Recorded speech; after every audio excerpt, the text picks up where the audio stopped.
ಯಾವ್ದು ಬೆಳೆ ನಾಶ ಆಗಿದೆ ಊಟ ಕೊಡಿ ಸರ್, ಆಮೇಲೆ ಪರಿಹಾರ ನೋಡೋಣ ಮೇಡಮ್. ಅಲ್ಲಿ ಪುನರ್ವಸತಿ ಕೇಂದ್ರದಲ್ಲಿ ಊಟ ಕೊಡ್ತಾ ಇದ್ದೀವಿ ಮೇಡಮ್. ಈ ತರ ಹೇಳೋದ್ ನೋಡ್ರೆ ಅಲ್ಲಿ ಯಾರೂ ಹೋಗಿಲ್ಲ, ಅಲ್ಲಿ ಏನೂ ಮಾಡಿಲ್ಲ. ಈ ರೀತಿಯಾದಂತ ನನಗೆ ನೋಡಿ ಮೇಡಮ್, ಅಲಿಗೇಷನ್ ಬೇಸ್ಲೆಸ್ ಅಲಿಗೇಷನ್ ಮಾಡ್ತಾ ಇಲ್ಲ ದರ್ಶನ್ ಅವರೇ. ನನ್ನ ಕೋಪಕ್ಕೆ ಕಾರಣ, ನನ್ನ ಅಸಮಾಧಾನಕ್ಕೆ ಕಾರಣ, ನನ್ನ ಬೇಜಾರಿಗೆ ಕಾರಣ ಯಾವುದೋ ಪಕ್ಷದ ಪರವಾಗಿ ಪಕ್ಷದ ವಿರೋಧವಾಗಿ ಮಾತಾಡಬೇಕು ಅಂತಲ್ಲ, ಖುದ್ದಾಗಿ ನಾನೇ ಅಟೆಂಡ್ ಮಾಡಿರೋ ಕಾಲ್ಗಳು. ನೀವು ಕಾಲ್ ಅಟೆಂಡ್ ಮಾಡಿರೋರು, ನಾನು ಖುದ್ದು ಜಾಗಗಳನ್ನ ನೋಡಿ ನನಗೆ ಸ್ವಯಂ ಅನುಭವ ಇದೆ. ಹೋಗಿದ್ರೆ ನೀವು ಈ ರೀತಿಯಾಗಿ ನನ್ನ ಮೇಲೆ ಪ್ರಹಾರ ಮಾಡ್ತಾ, ನಾನು ನಿಮ್ಮ ಮೇಲೆ ಮಾಡೇ ಇಲ್ಲ, ಪ್ರಹಾರನೇ ನಾನು ಮಾಡೇ ಇಲ್ಲ. ಯಾರು ಶೇಮ್ ಆಗಲ್ವಾ ಅಂತ ಕೇಳಿದೆ. ಅಂದ್ರೆ ಹೆಣ್ಣು ಮಗಳು ನನಗೆ ಪ್ಯಾಡ್ ಚೇಂಜ್ ಮಾಡ್ಕೊಳಕ್ ಜಾಗ ಇಲ್ಲ ಮೇಡಮ್, ಒಪ್ಪತ್ತು ಊಟ ಮಾಡಕ್ ಆಗ್ತಾ ಇಲ್ಲ, ನನ್ ಮಗುಗೆ ಎದೆ ಹಾಲು ಕುಡ್ಸೋಕೆ ಮುಂದೆ ಗಂಡಸ್ರಿದ್ದಾರೆ, ಮನೆ ಇಲ್ಲ, ನಾನೆಲ್ಲೋ ಕುಡಿಸ್ಲಿ ಅಂತ ಒಬ್ರು ಕೇಳಿದಾಗ ನಾನು ಏನ್ ಉತ್ತರ ಕೊಡ್ಲಿ ಮೇಡಮ್? ಈಗ ರಾಜ್ಯ ಸರ್ಕಾರ, ನಾನು ಅವಾಗಿಂದ ಹೇಳ್ತಾ ಇದ್ದೀನಿ, ಪ್ರಿಯಾಂಕ್ ಖರ್ಗೆ ಅವರು ಅಲ್ಲೇ ಇದ್ದಾರೆ, ನಾಳೆ ಮಾನ್ಯ ಮುಖ್ಯಮಂತ್ರಿಗಳು ಹೋಗ್ತಾರೆ. ನಾವು ನಮ್ಮ ಜನರನ್ನ, ಅವರ ಬದುಕನ್ನ ಕಟ್ಕೊಡುವಂತ ಕೆಲಸ ಮಾಡ್ತಾ ಇದೀವಿ. ಹಾಗೇನಾದ್ರೂ ಬಿಜೆಪಿ ಅವರಿಗೆ ನೈತಿಕತೆ ಇದ್ರೆ ಮಹಾರಾಷ್ಟ್ರನ ಪ್ರಶ್ನೆ ಮಾಡ್ಲಿ. ಅತಿ ಹೆಚ್ಚು ನೀರನ್ನ ಬಿಟ್ಟು ಇವತ್ತು ಇಲ್ಲಿ ಅತಿವೃಷ್ಟಿ ಆಗ್ಲಿಕ್ಕೆ ಯಾವ ರಾಜ್ಯ ಕಾರಣ? ಯಾವ ರಾಜ್ಯ ಕಾರಣ? ನೋಡಿ, ವೈಜ್ಞಾನಿಕವಾಗಿ ನಿಮ್ಗೂ ಅದು ಗೊತ್ತು. ಮಹಾರಾಷ್ಟ್ರ ಅತಿ ಹೆಚ್ಚಾಗಿ ನೀರ್ ಬಿಡುತ್ತೆ ಅಂದ್ರೆ ನೀರ್ ಶೇಖರಣೆ ಆಗ್ತಾ ಇದ್ದಂಗೆ ಕ್ರೌಡ್ ಇಟ್ಕೊಳಕ್ ಯಾರ ಕೈಲಿಂದಲೂ ಆಗಲ್ಲ ಅನ್ನೋದು ನಿಮ್ಗೂ ಚೆನ್ನಾಗಿ ಗೊತ್ತು ಮೇಡಮ್. ಹಾಗಂತ ಪಕ್ಕದ ರಾಜ್ಯನ ಈ ರೀತಿ ಕಣ್ಣೀರು ಕೈ ತೊಳೆಯೋದು ಮಾಡುವಂತದ್ದು ಬಿಜೆಪಿ ಅವ್ರಿಗೆ ಏನ್ ಮುದ್ದು ಮಾಡಿ ಕೂರಿಸ್ಲಿಲ್ಲ ಅಲ್ಲ ರೀ. ಬಿಹಾರ, ಒಡಿಶಾ ಕಣ್ಣಿ ಕಾಣುತ್ತೆ, ಮೋದಿ ಅವರಿಗೆ ಕರ್ನಾಟಕ ಕಾಣಲ್ವೇನ್ರಿ ಅಂತ ನಾನು ಪ್ರಶ್ನೆ ಮಾಡಿದೆ. ಸೋಮಣ್ಣ ಅವರು ಹೋಗ್ತಾರೆ, ನಾನು ವಿಸಿಟ್ ಮಾಡಿದೆ ಜಾಗ ಅಂತ ರಾತ್ರಿ 8-9 ಗಂಟೆಗೆ ಹೋಗ್ತಾರಲ್ರಿ, ಅದು ಯಾಮರ್ಸಕೇನ್ರಿ ಅಂತ ನಾನು ಪ್ರಶ್ನೆ ಕೇಳಿದೆ. ಅದೇ ಮಹಾರಾಷ್ಟ್ರದವ್ರು ಅಷ್ಟೊಂದು ನೀರ್ ಯಾಕೆ ಬಿಡ್ತಾ ಇದ್ದಾರೆ ಅಂತ ಪ್ರಶ್ನೆ ಕೇಳುವಂಗ ಆಗತ್ತಾ? ಹೋಗ್ಲಿ, ವೈಜ್ಞಾನಿಕವಾಗಿ ಆಗತ್ತಾ? ಪರಿಸ್ಥಿತಿ ಯಾಮರ್ಸ್ಬಾರ್ದು. ಪರಿಸ್ಥಿತಿ ಸಿಚುವೇಶನ್ ಕೈ ಮೀರಿ ಹೋಗ್ತಾ ಇದೆ. ಒಂದ್ ಸೆಕೆಂಡ್ ಮಹೇಶ್ ಅವರೇ, ಅಥವಾ ನೀವು ತಿಳ್ಕೊಂಡಿರುವಂತವ್ರು ಹೇಳ್ರಿ, ಮಹಾರಾಷ್ಟ್ರದವರು ನೀರು ಹೆಚ್ಚಿಗೆ ಬಿಡಬೇಡಿ ಅಂತ ನಾವು ಹೇಳಕ್ ಆಗತ್ತಾ? ಬಿಜೆಪಿ ಅವರು ಅವರ ಅನುಕೂಲವಾಗುವಂತವ್ರಲ್ಲಿ ಇದಾರೆ ಅಂತ ಅವ್ರು ಸಪೋರ್ಟ್ ಮಾಡಕ್ ಆಗತ್ತಾ ಇದ್ರಲ್ಲಿ?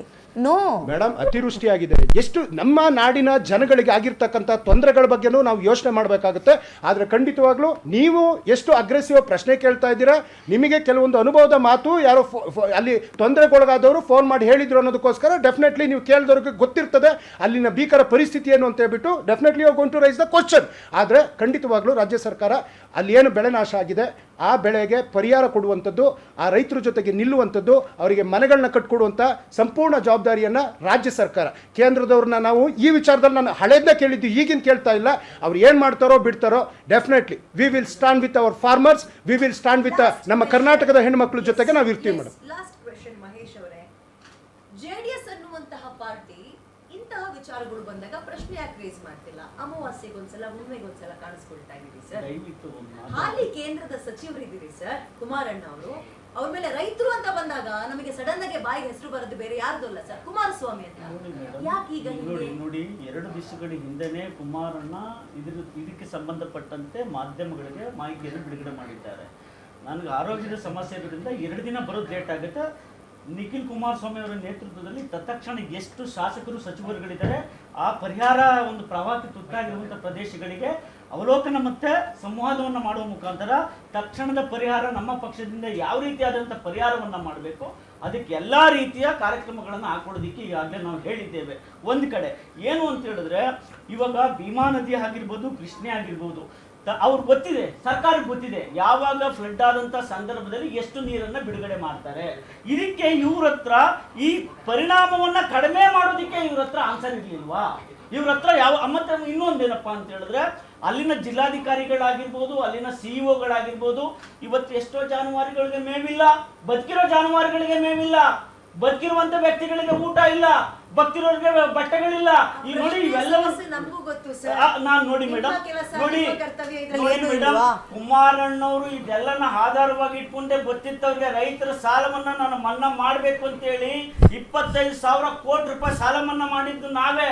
ಇವತ್ತು ನೀವು ಸಾಲ ಮನ್ನಾ ಮಾಡಬೇಡಿ ಸಿದ್ದರಾಮಯ್ಯ ಸಾಹೇಬ್ರೆ, ನೀವು ದಯವಿಟ್ಟು ನೀವು ಬೆಳೆ ಪರಿಹಾರ ಕೊಡಿ, ಮನೆ ಪರಿಹಾರ ಕೊಡಿ, ರಸ್ತೆ ದುರಸ್ತಿ ಮಾಡಿಸಿ, ಈ ಉಳಿದಿವಲ್ಲ ಜಾನುವಾರುಗಳು ಅವನಾದ್ರೂ ಕಾಪಾಡಿ, ಮೇವನ್ನ ಕೊಟ್ಟಿ. ಈ ಸತ್ತೋಗಿರೋ ಆಗೋಗಿದೆ, ಈ ಉಳಿದಿರೋ ಕಾರು ಮೇವು ಕೊಡಿ, ಈ ಉಳಿದಿರೋ ಜನಕ್ಕಾದ್ರೂ ಆಹಾರ ಕೊಡಿ, ಉಳಿದಿರೋರ್ಗಾದ್ರೂ ಅಗತ್ಯವಿರುವಂತ ವ್ಯವಸ್ಥೆಯನ್ನ ಮಾಡಿ ಅಂತ ಕೇಳ್ಕೊಳ್ತಾ ಇದ್ದೀವಿ. ಸರ್ಕಾರ ನಿಮ್ದಿದೆ, ನಮ್ದೆಲ್ಲ ಇರೋದು. 15 ಜನ 16 ಜನ 17 ಜನ ಶಾಸಕರು ಇಟ್ಕೊಂಡು ನಾವು ಅಲ್ಲಿ ಹೋಗ್ಬಿಟ್ಟು ಮೂರಾಬಟ್ಟೆ ಆಗಿರುವಂತದ್ದನ್ನ ಸರಿ ಮಾಡೋದಕ್ಕೆ ಆಗೋದಿಲ್ಲ. 137 ಜನ ಗೆದ್ದಿದ್ದೀರಾ, ನಿಮ್ ಆಯ್ತು. ಸರ್ಕಾರದಿಂದ ನಾವು ದೂಷಣೆ ಮಾಡೋ ಬದಲು ಜಿಲ್ಲಾಧಿಕಾರಿಗಳು ಏನ್ ಮಾಡ್ತಾವ್ರೆ, ಸಿಇಒಗಳು ಏನ್ ಮಾಡ್ತಾವ್ರೆ, ತಹಸೀಲ್ದಾರ್ ಅಲ್ಲಿ? ಒಬ್ಬನೇ ಒಬ್ಬ ಇಲ್ಲ ಅಲ್ಲಿ. ಯಾರೋ ಆಯ್ತಪ್ಪ ಕಂದಾಯ ಮಂತ್ರಿಗಳು ಹೇಳಿದ್ರು, ಎಲ್ಲಿ ಸಾಯಿಲ್ ರಜನೀಶ್ ಅವರು ಹೇಳಿದ್ರು, ಎಸ್ ನಾವು ಮಾಡಿದೀವಿ ಅಂತೇಳಿ ನನ್ನ ಹೇಳಿದ್ದೆ ಮಾಧ್ಯಮಗೋಷ್ಠಿಯಲ್ಲಿ. ಏನ್ ತಕ್ಷಣ ಬಿಡುದು ಪರಿಹಾರ ಏನ್ ಮಾಡಿದೀರಾ? ಅದಕ್ಕೋಸ್ಕರ ಮೇಡಮ್ ಏನ್ ಹೇಳ್ತಾ ಇದೀವಿ ಅಂತ ಹೇಳಿದ್ರೆ, ನಾವು ಸಹ ಕೈ ಕಟ್ಟು ಕೂತಿಲ್ಲ, ನಾವು ಸಹ ಬಡ ರೈತರ ಕುಟುಂಬದಲ್ಲಿ ಹುಟ್ಟಿರೋರು, ನಮ್ಗೆ ಗೊತ್ತಿದೆ ಅಲ್ಲಿ ಏನಾಗಿದೆ ಅಂತೇಳಿ. ಅದಕ್ಕೆ ನಮ್ಮ ಕೈಲಿ ಮೇಡಮ್ ಏನು ಸಾಧ್ಯ ಆಗುತ್ತೋ 100% ಖಂಡಿತವಾಗ್ಲೂ ಸಹಾಯವನ್ನ ಉತ್ತರ ಕರ್ನಾಟಕದ ಜನಕ್ಕೆ ಮಾಡೇ ಮಾಡ್ತೀವಿ. ಕುಮಾರಣ್ಣ ಓಕೆ ಮಹೇಶ್ ಅವರೇ, ಥ್ಯಾಂಕ್ ಯು. 3 ಜನಕ್ಕೆ ಧನ್ಯವಾದಗಳು ಅಂತ ಹೇಳ್ತಾ, ಪರಿಹಾರ ಘೋಷಣೆ ಯಾವಾಗ ಉತ್ತರ ಕರ್ನಾಟಕ ಭಾಗದ ಜನರಿಗೆ ಅನ್ನುವಂಥದ್ದು ಒಂದು ಪ್ರಶ್ನೆ. ಅದಕ್ಕಿಂತ ಹೆಚ್ಚಿನದಾಗಿ ನಾವು ಕೇಳ್ತಾ ಇರೋದು 3 ಹೊತ್ತು ಆ ಕ್ಷಣದ ಊಟವನ್ನ ಒದಗಿಸಿ ಅವರಿಗೆ. ಕಾಂಗ್ರೆಸ್ನವರ ಕೇಳಿದ್ರೆ ಅವ್ರು ನಮಗೆ ಅಷ್ಟು ಕೊಡಬೇಕು ಸೆಂಟ್ರಲ್ನಿಂದ ದುಡ್ಡು ಅಂತಾರೆ. ಸೆಂಟ್ರಲ್ನವ್ರಿಗೆ ಬೇರೆ ಬೇರೆ ರಾಜ್ಯಗಳು ಕಾಣಿಸುತ್ತೆ, ಹಿಂದಿ ರಾಜ್ಯಗಳು, ಕರ್ನಾಟಕ ಕಾಣಿಸ್ತಾ ಇಲ್ಲ. ಯಾರಿಗೆ ಕೇಳೋಣ ಸಮಸ್ಯೆಯನ್ನ, ಯಾರಿಗೆ ಹೇಳೋಣ ನಮ್ಮ ಪ್ರಾಬ್ಲಮ್ನ? ಗೊತ್ತಿಲ್ಲ ಉತ್ತರ ಸೊಲ್ಯೂಷನ್ಸ್ ಯಾವಾಗ ಸಿಗುತ್ತೆ ಅಂತ. ನಮಗೆ ಬರ್ತಾ ಇರೋ ಫೋನ್ ಕರೆಗಳು ಮಾತ್ರ ಬರ್ತಲೇ ಇದೆ. ಧನ್ಯವಾದಗಳು. ಕಾರ್ಯಕ್ರಮವನ್ನು ಮುಗಿಸ್ತಾ ಇದ್ದೀನಿ. ನೋಡ್ತಾ ಇರಿ ಗ್ಯಾರಂಟಿ ನ್ಯೂಸ್, ಸುದ್ದಿ ಖಚಿತ, ನ್ಯಾಯ ನಿಶ್ಚಿತ. Thank you.